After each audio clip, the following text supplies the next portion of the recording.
Hello everyone, Pastor Asa and Pastor Dennie here, and we're going to do another one of our recaps for you. We're starting a new sermon series right now on taking risks, and we're using the story of David and Goliath and then some other supplemental passages throughout the scriptures.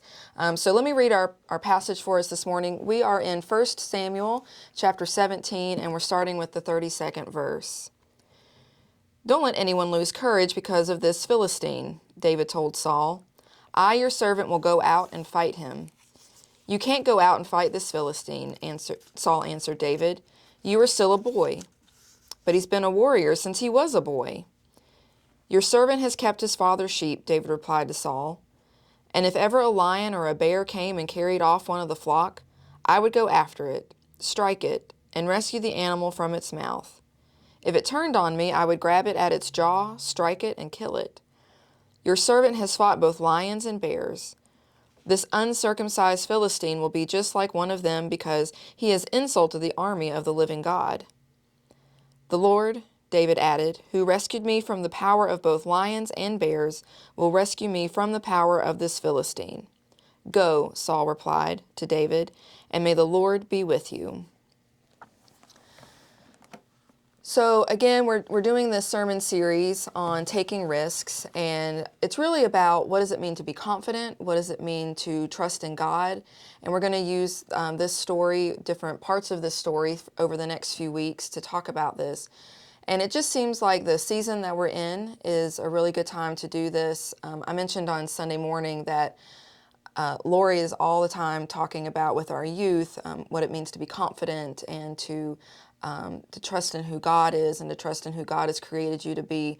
So that was one of my motivators in looking at this story and thinking about, okay, how do we empower people? But I don't think it's just our youth that struggle with confidence. I don't think it's just teenagers who struggle with what does it mean to be a follower of Jesus? What does it mean to live into the person that God has created me to be? How do I take risks for my faith? What does that really look like? So that's part of why we wanted to do this series. People just deal with so much anxiety now. It's just kind of a different era that we're living in.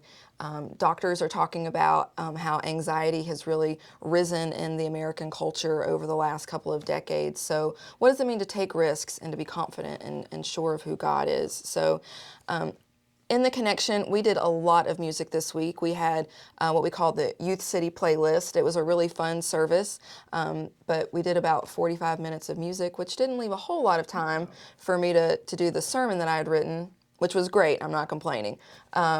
So, Dennie, why don't you kind of take the lead on this one, because you really got to do a meaty sermon this week. And that sermon that I did, you reflected that in the 8 minutes that you had to preach, and said some of those same things. It's the risk taking that was a part of where I was coming from, along with the mighty acts of God. We take risks because we know God's going to act. David risked his life as a shepherd, knowing that God was with him. And I think he probably remembered the stories that he had been told of the Exodus and all of the things that God had done in the lives of his people. So he was not afraid. He was willing to take the risk. And I also brought in that God was kind of taking a risk himself with David and with Israel and with you and me.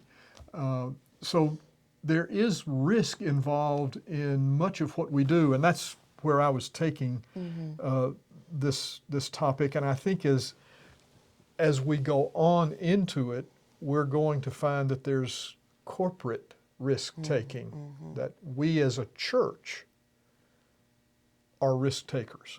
Yes. Well, and it's going to really feed well, I think, into the Reshape program that we're starting. Mark Tidsworth was with us a couple of weeks ago to launch that program with us, and we're going to start small groups the first week of March. If you haven't signed up for a book yet, please do, and we're going to have the sign-ups for that, for the small groups this weekend. So part of the goal of this program is to help our church see what our ministry and vision is going to look like for the next 2, 3, 5, maybe even 10 years. But what are the risks that we're going to be willing to take as the body of Christ that gathers here on this corner?